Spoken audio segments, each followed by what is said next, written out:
limbs, tattered and spent. Do you feel its pull? Do you hear its wailing? It is within my power to calm these waters, and that is what I shall do. Wait, do you understand the meaning of his words? Release for everyone, no more life, no more pain. My companions, the Grey Legions, they can finally be free of their hellish prisons, their souls finally severed from their earthly shells. This is the only way. We must allow Kerghan to continue with this miracle. I hope that you decide not to oppose him. I am no oathbreaker, but I stand with Kerghan if battle him you must.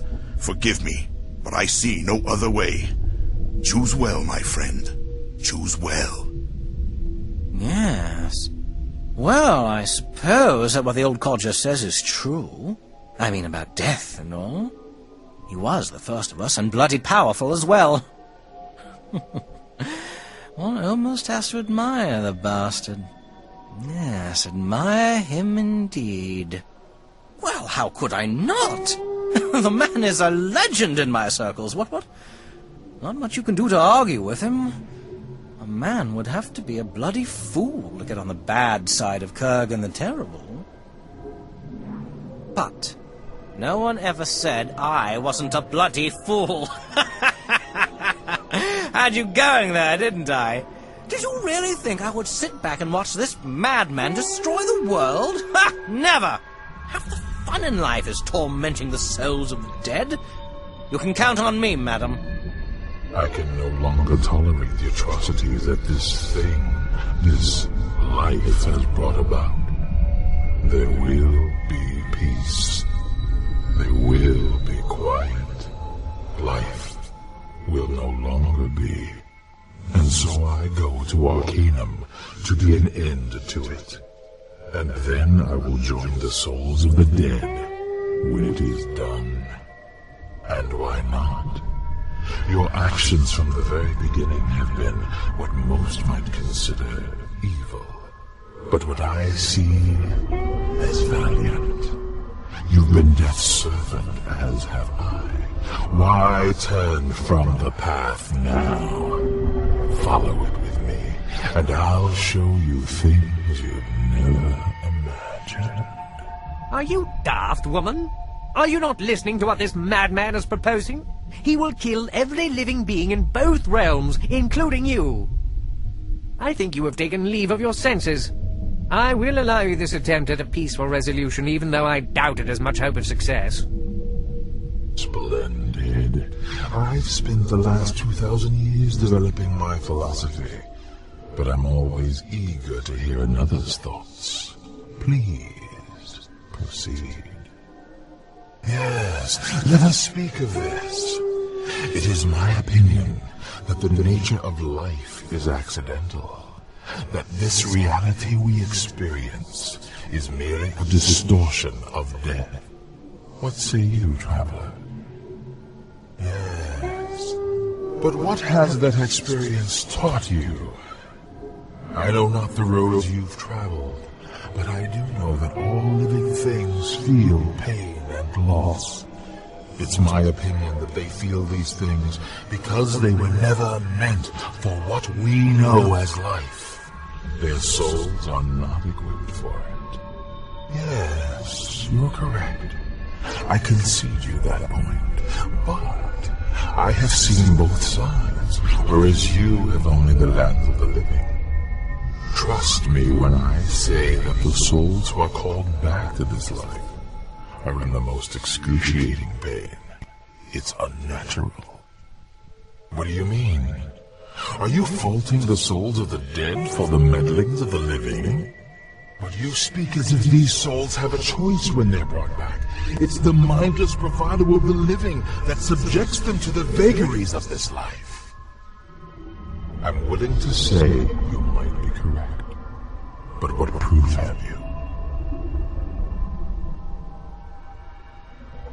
Just because some souls have accepted the nature of this distortion doesn't justify its existence. If what you're saying is correct, then what is the nature of death, of life? Which is the natural state? Why is there pain on one side and uncertainty on the other? Perhaps it is my own arrogance, my own bravado that has brought us here to this crossroads.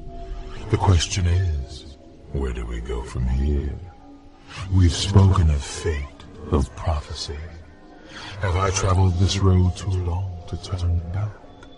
Perhaps I have no choice but to continue on to the end. Truly, I wish there were freedom for me, but I cannot let go of this life knowing that I might be called back to its pain. No, it seems I have no choice. Really? You can sever the bonds which hold my soul to the lands of the living. This object can actually do that. So many years I've raged against the living. All those years, and the distortion was in my own soul. No man can see the nature of his flaws with diseased eyes. The contradiction lies within me. Yes, I thank you. And I'm sorry. So very, very sorry. Perhaps some souls are born into death.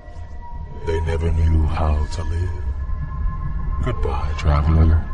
My road ends here. I wish you luck on yours.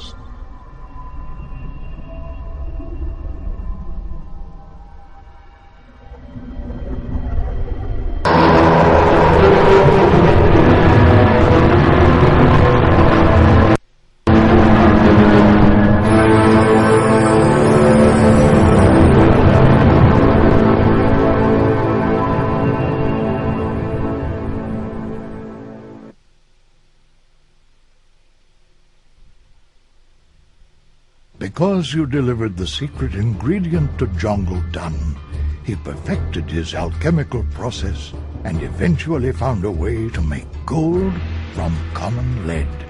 Needless to say, he became the richest man in all of Arcanum. Even though you were able to free Shrouded Hills from the grip of Lucan and his henchmen, the presence of the ghost of Betsy Toon kept the mine from ever producing any quality ore again. Eventually, the town withered and died. After the death of Gilbert Bates, the Bates Steam Engine Company closed its doors, and his line of products was discontinued. In the ensuing mayhem, Cedric Appleby attempted to meet the demand for steam engines with his own inferior machines. Durant was thrown into a state of utter chaos. Cumbria, under the continued leadership of King Praetor, fell even further into decay. After his death, Durnon crumbled into obscurity, and Cumbria was eventually swallowed by the unified kingdom. Because of your outstanding efforts in the negotiating of the terms for Caledon's membership into the unified kingdom, Durant continued to prosper, while Caledon's influence waned in the following years. Caledon never reached its fullest potential, mainly due to the watchful eye of the Tarantian Industrial Council. Under the continued leadership of Laguerre Thunderstone, the Wheel clan came out of seclusion and rejoined the world. Laguerre himself lived for more than 800 years, and songs are still sung about his bravery and courage. Upon returning to Arcanum, Arronax buried his father on the Isle of Thanatos. Later he traveled to the Vendigroth Wastes, and there used his powers and single-handedly raised the city from the ruins it had become. Vendigroth again became a place of awe and wonder. Yet, after all of this, Arcanum is still what it always was, a place of possibility, a place of change. One thing is certain, and that is that nothing at all is ever certain in this place. Who's to say what the future holds for the land we call Arcanum?